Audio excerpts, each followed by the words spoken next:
November 22nd, 1963. Dealey Plaza, Dallas. Just after noon, shots echo across the plaza. Shots meant to end a presidency and a life, but in this timeline, they miss. John Fitzgerald Kennedy survives the assassination attempt. Oswald is caught, but the president lives. This is not just a brush with death. This is a turning point, a survival that sends shockwaves across American history. What if Vietnam never escalates? What if the civil rights movements gain an earlier legislative victory? What if the dark cloud of assassination doesn't hang over American politics for generations? In this alternate timeline, JFK lives, and history unfolds in ways we can only imagine, grounded in fact, testimony, and the roads not taken. Now, just a quick disclaimer before we dive in. These are my own speculations and interpretations based on real historical context. Of course, these events did happen, and we can't say for sure what would have followed if things had gone differently. So take it all with a grain of salt, okay? My take might not be different from yours, and that's okay. Kennedy is injured, perhaps grazed, or entirely unharmed. But the attempt on his life is clear. Lee Harvey Oswald is still captured in the Texas theater, as in real life. He still has the rifle, his movements still align with a premeditated act, but now it's a failed attempt, not a national tragedy. The country is shaken but relieved. The Secret Service faces intense scrutiny. President Kennedy himself demands reform. Security protocols change immediately. The Warren Commission is still formed, but its mandate shifts from explaining a death to preventing future ones. And politically, JFK's approval rating, already strong, skyrockets. Surviving an assassination attempt doesn't just rally the public, it gives him moral and political capital few presidents have ever known. In 1964, JFK faces Arizona Senator Barry Goldwater, a conservative figure and a vocal critic of the New Deal. But now Kennedy isn't just the incumbent, he's a survivor. His charisma, youth, and poise are backlit by resilience. He wins in a landslide, possibly even bigger than LBJ's 61% real-life margin. But the question isn't if he wins, it's what he does next. Kennedy's second term, by most historical accounts and memos, would have looked very different from LBJ's. While Johnson leaned heavily into the quote-unquote Great Society, Kennedy was less enthusiastic about large federal programs.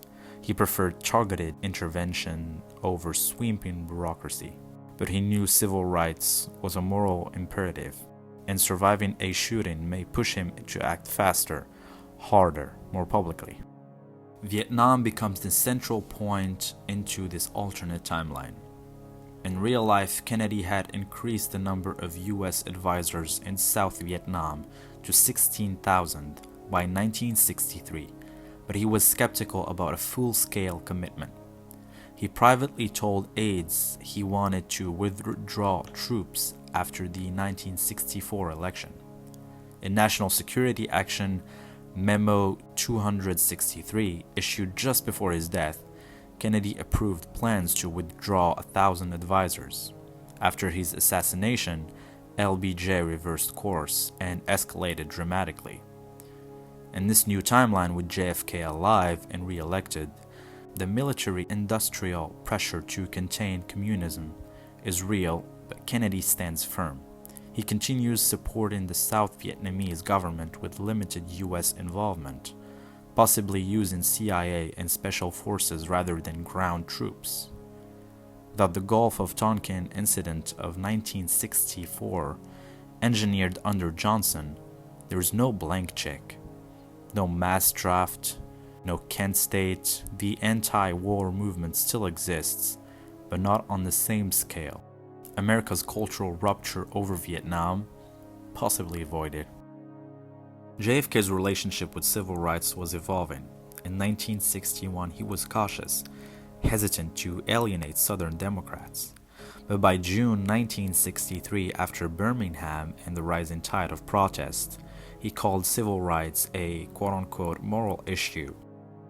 If JFK survives, the Civil Rights Act is still passed, but possibly in 1965 or 1966, not 64. He may push for voting rights earlier, influenced by Martin Luther King Jr., and without Johnson's Southern strategy fallout, the domestic party may retain more Southern support longer. Kennedy's greatest achievement was arguably avoiding nuclear war in 1962. His cool-headed diplomacy during the Cuban Missile Crisis earned him respect even from his enemies. In his second term, he might lean more into diplomacy. There's speculation that JFK wanted to open dialogue with Castro's secret back-channel communications had led begin in late '63. That path is never explored after his death.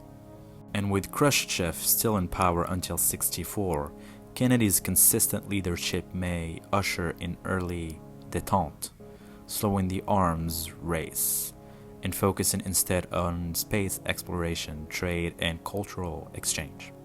A surviving JFK might never visit Berlin like Reagan did, but he could have built a different kind of bridge with the East.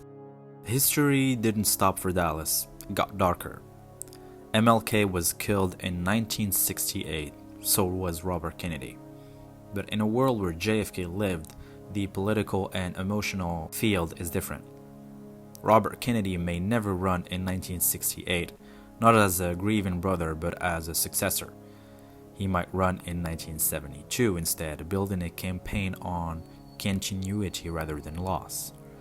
Martin Luther King Jr. may still be assassinated, but the national mood is different. The trauma of '63 shaped how America processed '68. With JFK still alive, federal protection for civil rights leaders may increase, and his presence could lessen the fire of backlash movements. Most importantly, America's relationship with political violence shifts. The post-assassination spiral of distrust, fear, and disalignment never begins. There's no Camelot lost, because Camelot endures. What if JFK had lived? No Vietnam quagmire, a slower but steady civil rights victory, a gentler Cold War, a living Kennedy dynasty, maybe even a country that never lost its political innocence in Dallas. We can never rewrite history, but by imagining how one missed bullet, could have changed everything, we understand how fragile the world we live in is, and the weight of moments that changed everything. That is all for today's video. Let me know if you think I completely missed the point and things would have turned out completely differently, or if they wouldn't have changed at all. I would love to have your take on this in the comments down below. You can also suggest any possible topics from fictional to real historical events that have happened. Just leave them in the comments down below and I will get back to you guys. Until then, have fun, enjoy yourselves, and I'll see you in my next video.